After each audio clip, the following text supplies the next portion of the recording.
ये कहानी है दिल्ली में रहने वाली राधिका की, जिसे किराए के लिए एक नए फ्लैट की तलाश थी, पर उसके पास कम टाइम था। तो एक दिन उसका कॉलेज का फ्रेंड, जो कि उसी के साथ कॉल सेंटर में काम करता था, वो राधिका की हेल्प करता है और उसे एक किराए का नया फ्लैट ढूंढ कर देता है। पर दिक्कत ये थी कि वो फ्लैट ऑफिस से थोड़ी दूरी पर था। उसके दोस्त का नाम समीर था। तो समीर ने राधिका से कहा, कैसा रहेगा अगर मैं तुम्हें रोज ऑफिस से घर ड्रॉप करूं? पर राधिका ये कहकर मना कर देती है कि मैं खुद घर जा सकती हूं, तुमने जितना किया काफी है।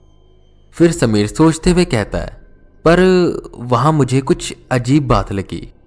राधिका जवाब देते हुए पूछती है, तुम्हें क्या अजीब लगा? समीर ने कहा, जिस जगह पर तुम्हारा फ्लैट है वहां लोग बहुत कम रहते हैं और तुम्हारी फ्लैट से कुछ दूरी पर वहां एक सीधा रास्ता है, पर उस पर एक गेट रोड है और वहां से गुजरते वक्त तुम्हें गेट रोड दिखाई देगा, जहां उस गेट पर एक बोर्ड भी लगा हुआ है और उस बोर्ड पर लिखा है, don't cross that get. Sameer कहता है, जब मैं वहां से सीधे रास्ते गुजर रहा था तो मेरी बाइक अपने आप उसी जगह पर रुक गई और कुछ देर बाद जब मैंने उस गेट की तरफ देखा तो मुझे ऐसा लगा जैसे वहां गेट के अंदर से मुझे कोई देख रहा है। पर जब मैंने थोड़ा पास जाकर देखा तो वहां कोई नहीं था।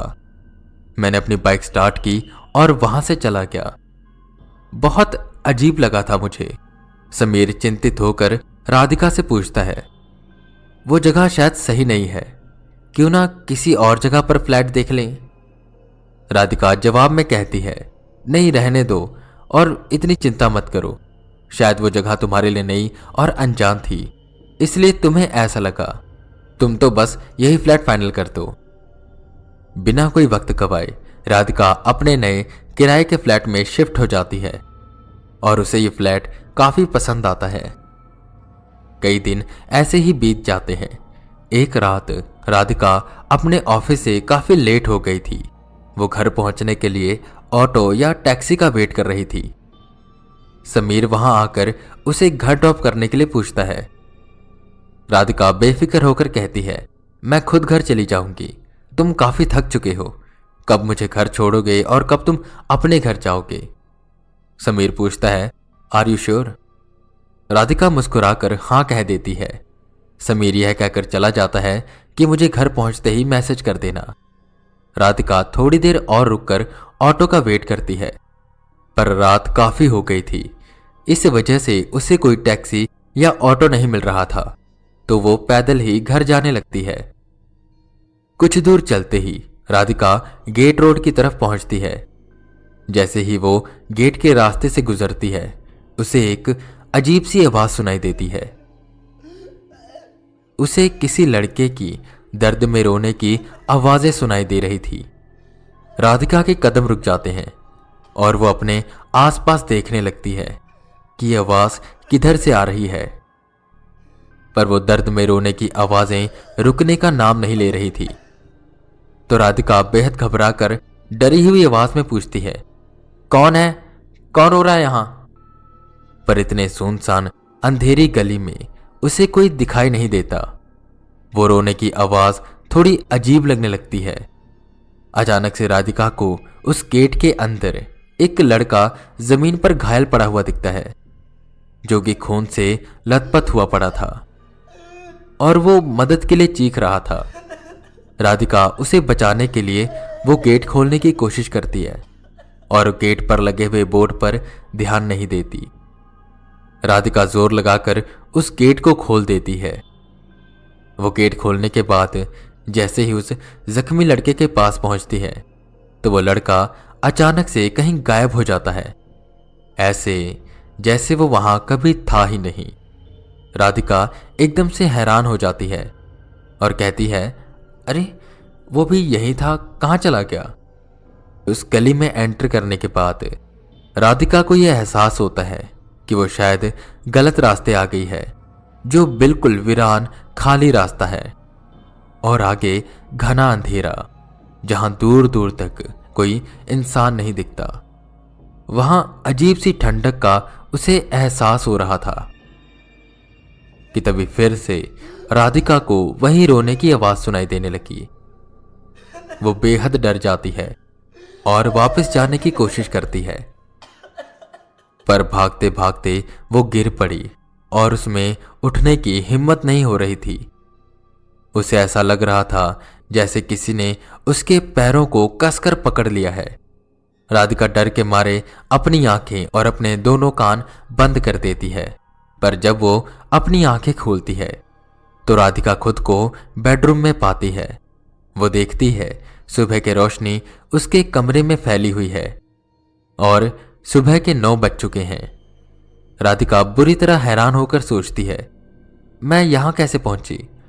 कल रात जो कुछ भी हुआ, क्या वो एक डरावना सपना था या सच? आखिर क्या था वो? ये सब सोचते हुए वो अपने बेड से उठी और दीवार पर टंगे आईने के पास गई। उसने खुद को आईने में देखा।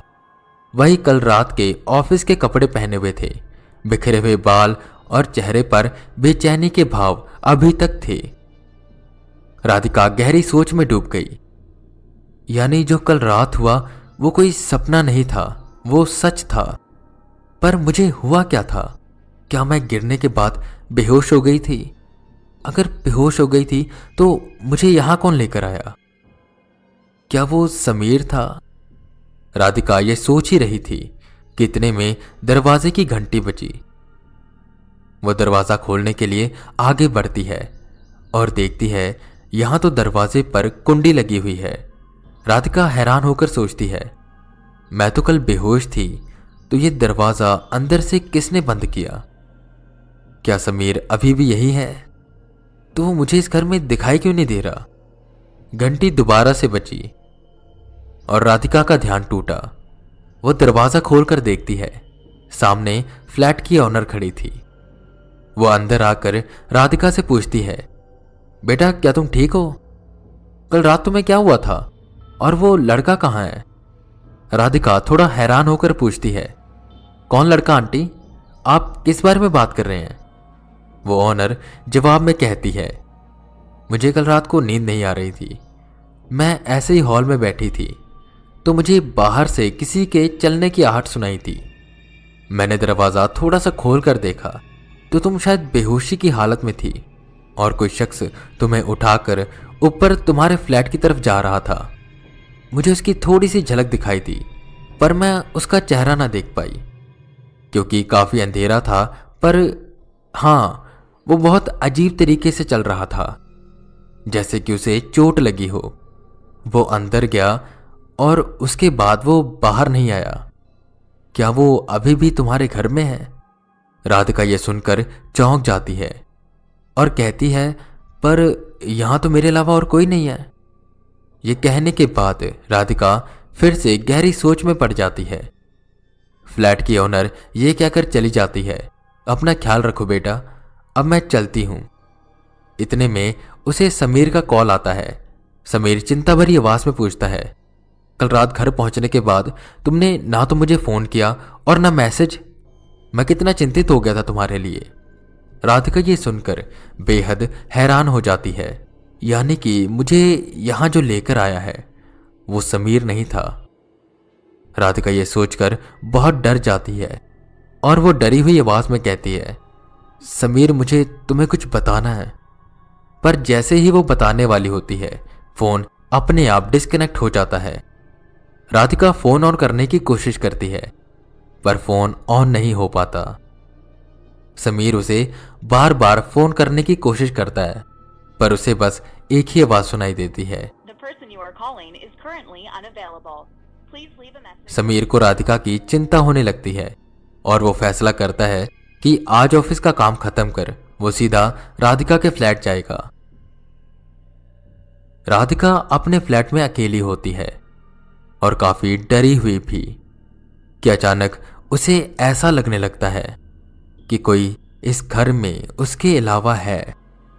राधिका को किसी के होने का एहसास होता है, किसी की मौजूदगी का एहसास, ऐसे जैसे वो उसके पास ही बैठा हो। राधिका अपनी होश गंवा बैठती है उसे कुछ समझ नहीं आता कि अब वो क्या करे और कहाँ जाए। अगर उसने यहां से जाने की कोशिश की तो उसे रास्ते में फिर वही गेट दिखाई देगा। वो सोचती है कि कहीं उसने वो गेट खोलकर गलती तो नहीं कर दी, पर राधिका नहीं जानती थी कि उसने गलती नहीं, बहुत बड़ी गलती कर दी है। समीर अपने ऑफिस का काम खत्म कर राधिका के फ्लैट जाने के लिए रवाना हो जाता है। राधिका अपने बेडरूम में सोने की कोशिश करती है, पर फिर से उसे किसी के होने का एहसास होता है, जैसे कोई उसके बेडरूम में है। राधिका को अजीब सी ठंडक का भी एहसास हो रहा था। उसे महसूस होता है जैसे कोई उसके बेड के नीचे है या उसके पास लेटा है। और फिर उसे किसी की गहरी सांस लेने की आवाज सुनाई देने लगती है।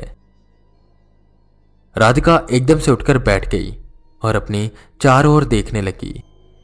उसके सामने कोई नहीं होता। अचानक से कमरे की लाइट बार बार बुझने जलने लगती है और बेड के नीचे से खटखटाने की आवाजें आने लगती है। राधिका बुरी तरह से घबराकर अपने बेडरूम से निकल जाती है। इतने में समीर अपनी बाइक से उसी गेट रोड की तरफ से सीधा गुजरने लगता है, तो वो अपने सामने एक पंडित जी को खड़ा हुआ देखता है। वो समीर को रुकने का इशारा करते हैं। समीर अपनी बाइक रोककर कहता है, देखिए मुझे जरा जल्दी है, मुझे अपनी दोस्त से मिलने जाना है। पंडित उसे हैरान होकर पूछता है, तुम सच सच बताना, क्या ये गेट तुमने खोला? और तुम्हारी दोस्त कहाँ रहती है? समीर को उन पंडित जी की बात समझ नहीं आई और वो बोला, मैंने ये गेट नहीं खोला और भला मैं क्यों से खोलूंगा? और यहां सीधे रास्ते से थोड़ी दूर पर मेरी दोस्त का फ्लैट है। पर आप ये सवाल क्यों पूछ रहे हो? पंडित जी जवाब देते हुए बोलते हैं, शायद तुम्हारी दोस्त ने यह गेट खोला होगा, फिर तो ये तुम्हारी दोस्त के लिए बहुत खतरनाक होगा। समीर सवालिया नजर से उन्हें देखकर पूछता है, क्यों? अगर किसी ने ये गेट खोला होगा तो क्या होगा? और क्या है उस गली की तरफ? पंडित जी जवाब में कहते हैं, अगर कोई ये गेट खोलकर उस गली के रास्ते में गया तो उसका वापस आना बहुत मुश्किल हो जाता है। समीर बेचैन होकर पूछता है, पर ऐसा क्यों? जिसका पंडित जी ने जवाब दिया, क्या किसी ने तुम दोनों को यह नहीं बताया कि यह गेट का रास्ता एक श्रापित रास्ता है? समीर इस बात पर बुरी तरह हैरान हो जाता है। पंडित जी ने आगे कहा, 6 साल पहले यहां पर एक दर्दनाक हादसा हुआ था। पहले यहां पर बहुत से लोग रहते थे। यहां लोग इसी रास्ते से आया जाया करते थे। गाड़ियां भी इन्हीं रोड से जाती थी और ये गेट हर वक्त खुला रहता था और ये एक शॉर्टकट रास्ता भी था। पर एक दिन एक लड़का फोन पर बात करते हुए उसी गली से गुजर रहा था, तो अचानक से पीछे से कार तेज रफ्तार से आई और उस लड़के को कुचलकर चली गई। वो लड़का घायल जमीन पर पड़ा हुआ था। उसके शरीर और सर से खून बहने लगा। सारे लोग वहीं पर इकट्ठा हो गए। हर कोई अपने घरों में से बाहर आ गया और सभी उस लड़के को देखने लगे। वो जख्मी लड़का मदद के लिए चिल्लाता रहा, लेकिन किसी ने उसकी मदद नहीं की। उसे हॉस्पिटल नहीं लेकर गया, बस वो खड़े देखते रहे और धीरे धीरे उस लड़के ने अपना दम तोड़ दिया। उस दर्दनाक हादसे के बाद यहां पर अजीब अजीब घटनाएं होने लगी। रात को यहां के रहने वाले लोगों को उसकी रोने की आवाज सुनाई देती। जो भी इस रास्ते से जाता वो गायब हो जाता। तो लोगों ने कई पंडितों को बुलाया और उन पंडितों में से मैं भी एक था। यहां पर हमने पूजा की, पर कोई बात नहीं बनी।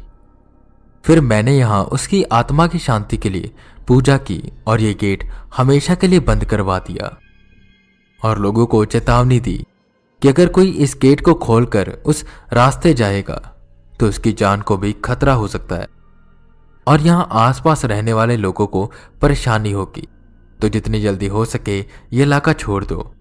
तब से यहां कम लोग रहते हैं, पर मैं आज भी हर महीने यहां आता हूं पूजा करने के लिए और उसकी आत्मा की शांति के लिए।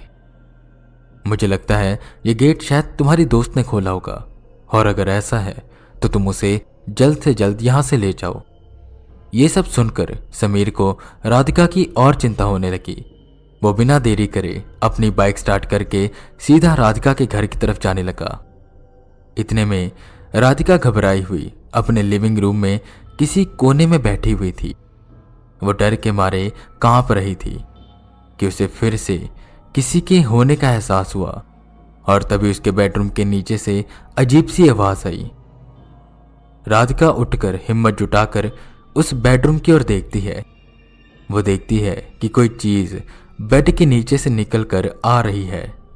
राधिका का दिल जोर से धड़कता है। वो जख्मी लड़का जमीन पर रेंगते हुए तेजी से राधिका की तरफ बढ़ रहा था। उसकी आंखें बिल्कुल काली थी और वो राधिका के नजदीक आता जा रहा था। राधिका यहां वहां भागने लगती है और मदद के लिए चिल्लाती है, पर उसकी चीख किसी को सुनाई नहीं दे रही थी। वो मेन डोर खोलने की कोशिश करती है, पर वो दरवाजा खुल नहीं रहा था। राधिका बच बचा के बैल्कनी तक पहुंचती है, पर वो जख्मी लड़का वहां भी आ जाता है। इतनी देर में समीर राधिका के फ्लैट तक पहुंच जाता है। जैसे ही वो अपनी बाइक पार्क करता है, उसे ऊपर से राधिका की चीख सुनाई देती है, और जब वो ऊपर बैल्कनी की तरफ देखता है तो राधिका ऊपर बैल्कनी से नीचे गिर जाती है। समीर हैरानी से जमीन पर राधिका के बहते हुए खून को देखता है। राधिका धीरे धीरे अपना दम तोड़ देती है। समीर ये देखकर सदमे में आ जाता है और राधिका के पास जाकर रोता है और खुद को कोसता है और कहता है, मुझे माफ करना, ये सब मेरी वजह से हुआ है। 1 साल बाद समीर फिर से वही गेट रोड की जगह पर आता है। वो कुछ देर तक वहीं खड़ा रहता है और खुद को दोष देते हुए सोचता है, काश मैं इस जगह पर राधिका को ना रहने देता। तभी समीर को बंद गेट के अंदर से कुछ दिखाई देता है। उसे राधिका की एक झलक दिखाई देती है। वो राधिका की स्पिरिट थी। उसे देखकर समीर की आंखें नम हो जाती हैं। राधिका उसके पास आकर कहती है, खुद को यूं दोष देना बंद करो। तुम नहीं जानते कि तुम मेरे कितने अच्छे दोस्त थे। तुम्हारी वजह से कुछ नहीं हुआ, बस कुछ चीजें ऐसी हो जाती हैं जिन्हें रोकना किसी के हाथ में नहीं होता। जो होना होता है बस हो जाता है। राधिका ये सब कहकर समीर की आंखों से ओझल हो जाती है। समीर वहां से चला जाता है और फिर कभी उस गेट की तरफ वापस नहीं आता।